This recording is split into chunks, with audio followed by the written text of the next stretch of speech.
e o ano de 2014 vai exigir um planejamento especial por parte de muitas empresas, já que os meses de junho e julho, período em que teremos a Copa do Mundo, vai tirar mais de 30 dias de trabalho. Para quem atua em setores como hotelaria, restaurantes, bebidas, vendedores ambulantes e algumas outras atividades, esta vai ser uma oportunidade de ouro, já que muitos brasileiros estarão em busca justamente de bebidas, alimentos, camisetas e outros acessórios. Mas outros segmentos da economia, como shopping centers, serviços e indústria, já estão preocupados com esse período.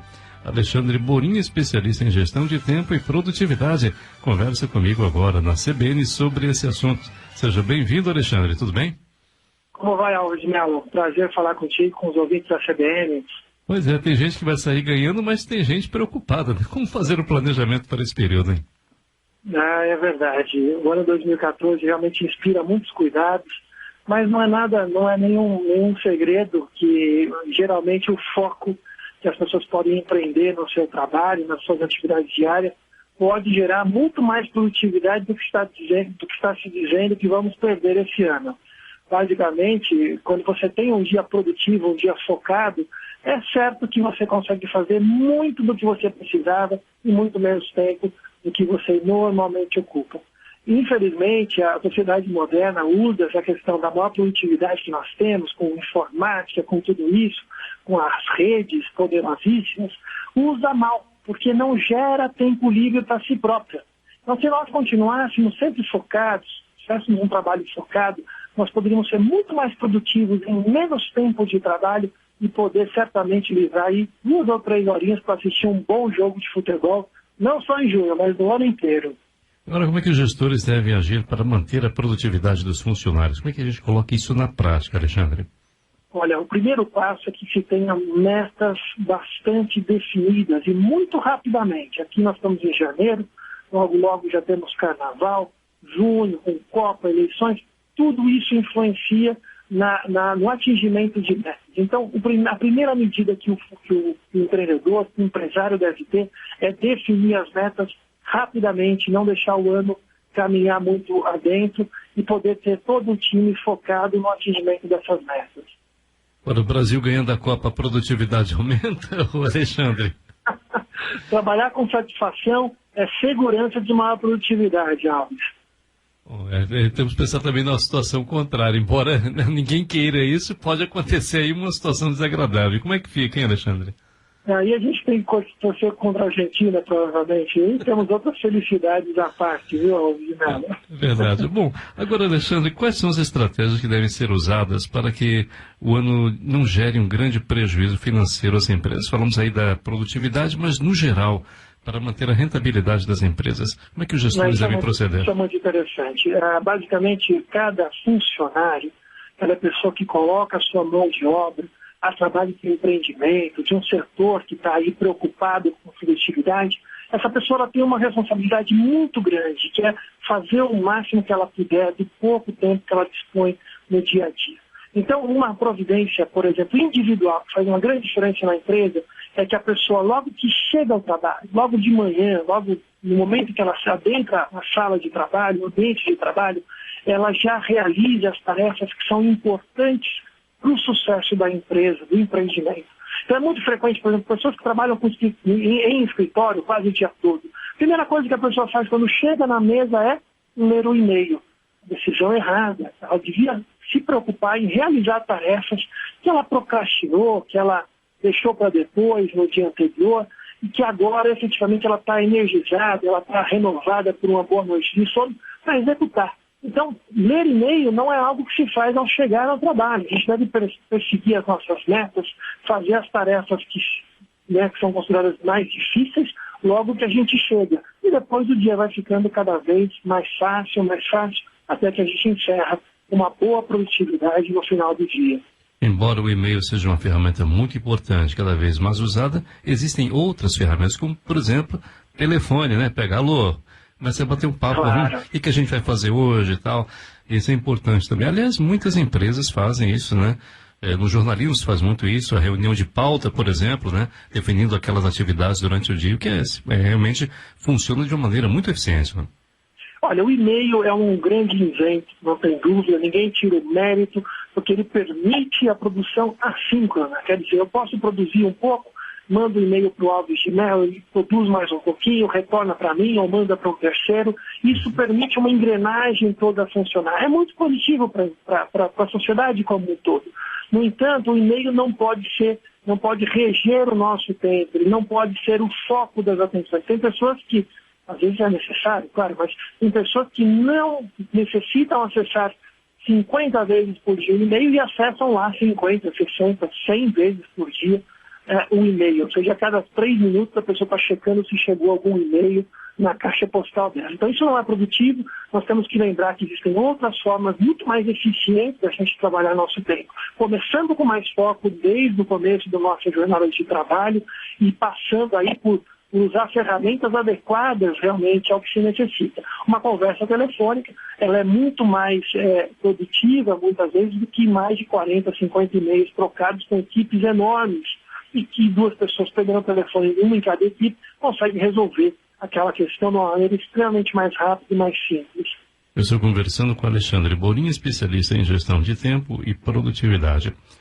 Alexandre, como é que o marketing pode ajudar as marcas e as empresas de um modo geral para alavancar os negócios, hein?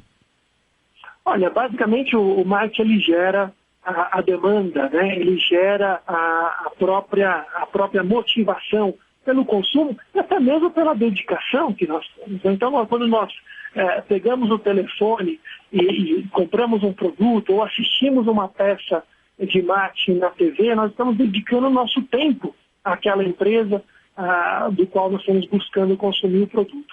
O marketing, como gerador dessa motivação pessoal, ele tem um papel fundamental, não só no consumo, mas em convencer as pessoas a realizarem, a tomarem as decisões corretas.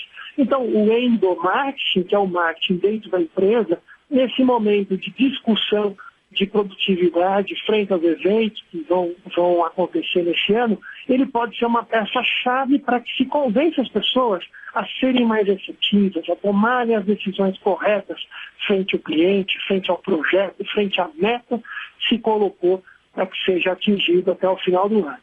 E o marketing pode, dentro do cenário de Copa do Mundo, também ser muito importante, utilizando justamente o evento, né?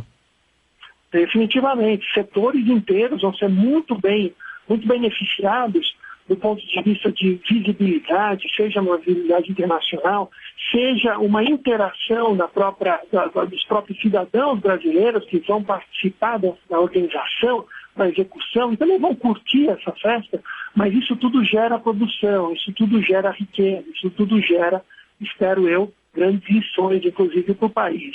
Agora, Alexandre, tem outro aspecto, né? Muitas empresas já estão planejando, por exemplo, compensar aquelas horas em que o expediente vai acabar mais cedo por conta da Copa do Mundo, né? Como é que isso pode ser otimizado, ser aplicado de uma forma mais eficiente?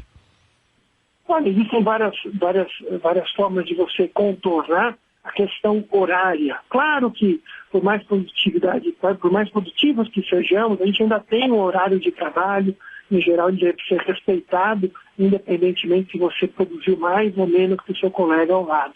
Mas, dentro dessa realidade, as empresas já buscam horários flexíveis, né? Ou seja, grupos vão poder realmente alterar os seus horários de acordo com as necessidades da empresa e com as próprias possibilidades de se ter um lazer, quanto à Copa do Mundo, quanto aos eventos esportivos, a própria semana comprimida, a própria utilização semana comprimida no sentido da pessoa poder trabalhar um dia menos na semana e trabalhar mais horas nos outros dias da semana, o próprio teletrabalho, por que não mencionar isso, né? Nós gastamos tantas horas em deslocamentos urbanos, né?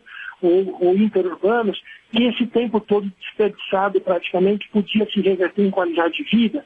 Então o teletrabalho, o trabalho remoto deve ser uma disciplina muito bem estudada durante todo esse ano de 2014 e esperamos que exista um legado da Copa do Mundo e seja esse legado de amadurecimento das relações entre empregadores e empregados. Entendamos um pouco mais do que é essa questão de você ter a produtividade, ter o interesse econômico da empresa atrelada e simultaneamente convivendo com o benefício para o cidadão, com o seu bem-estar, com o seu lazer, com a sua qualidade de vida. É momento da gente refletir todas essas questões, especialmente as que dizem respeito à qualidade de vida e ao equilíbrio que nós devemos ter entre vida profissional e vida pessoal. Eu estou conversando com Alexandre Borin, especialista em gestão de tempo e produtividade. Bom, Alexandre, nem sempre o workaholic é um trabalhador eficiente. Eu gostaria da sua abordagem sobre esse aspecto, que pessoas só pensam no trabalho o tempo todo, acabam tendo problemas pessoais e acabam também não tendo o resultado esperado no trabalho. Como se dedicar de uma maneira eficiente ao trabalho, conciliando tudo isso? É verdade. Realmente, o chamado workaholic, que é a pessoa que trabalha muito além da conta, né?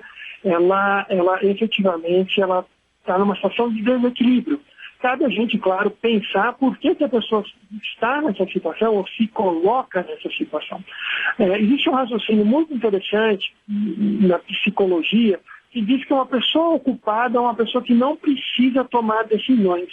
Então, se eu não quero decidir os rumos da minha vida, se eu não quero decidir como eu vou transformar a minha vida numa vida mais útil, que resulte em mais qualidade de vida para mim, mais produtividade para a minha empresa, eu posso ter tomar a decisão tão simples como dizer, eu vou trabalhar bastante. Então, no momento em que eu me mantenho ocupado, ao mesmo tempo eu estou me mantendo numa situação em que eu não preciso tomar nenhuma decisão do ponto de vista de mudança.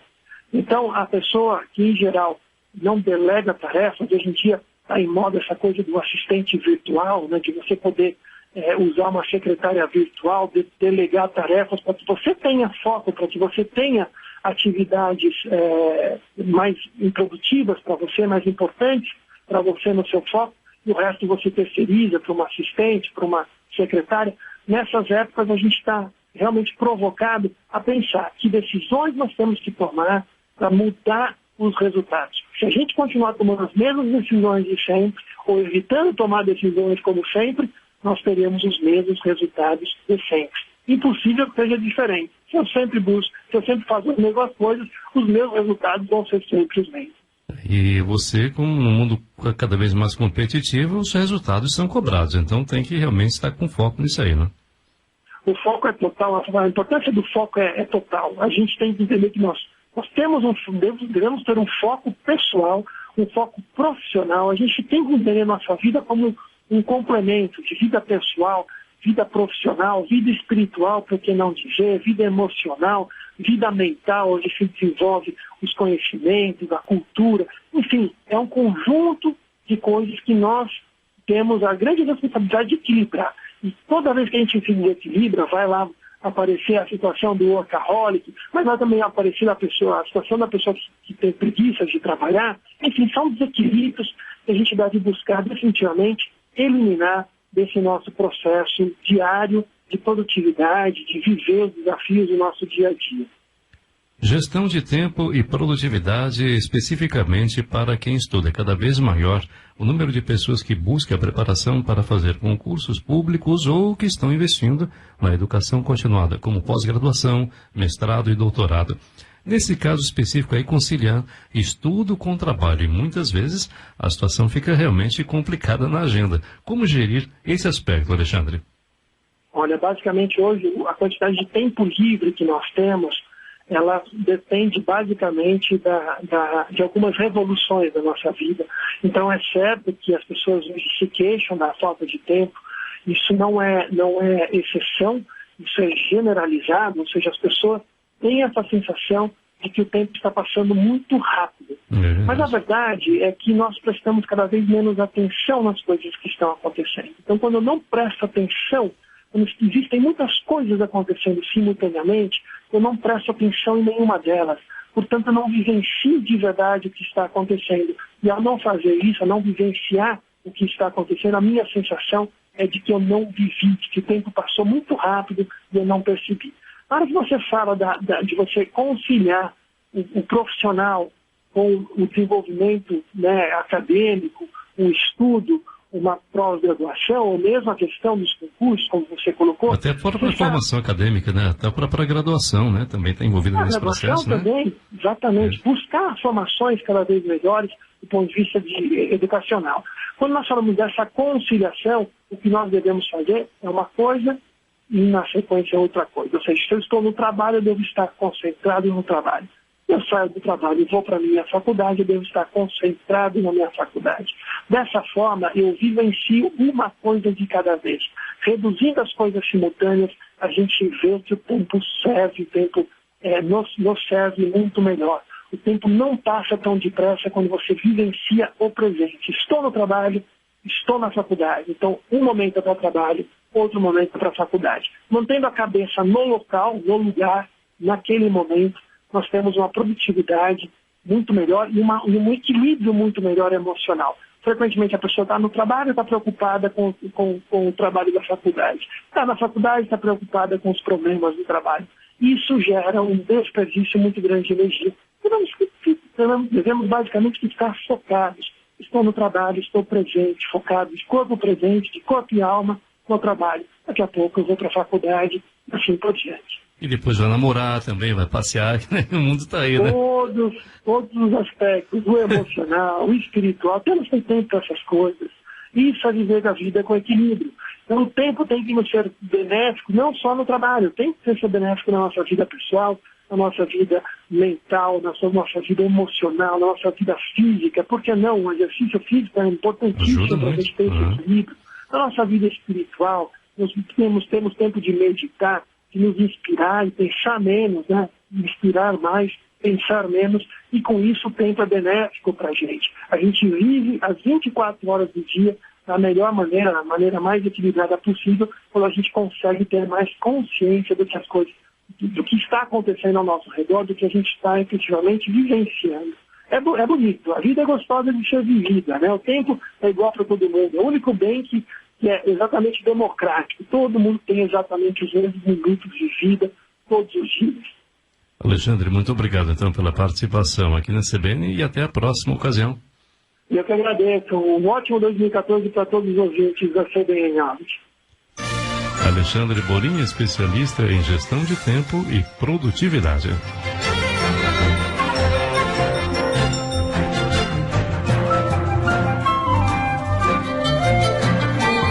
CBN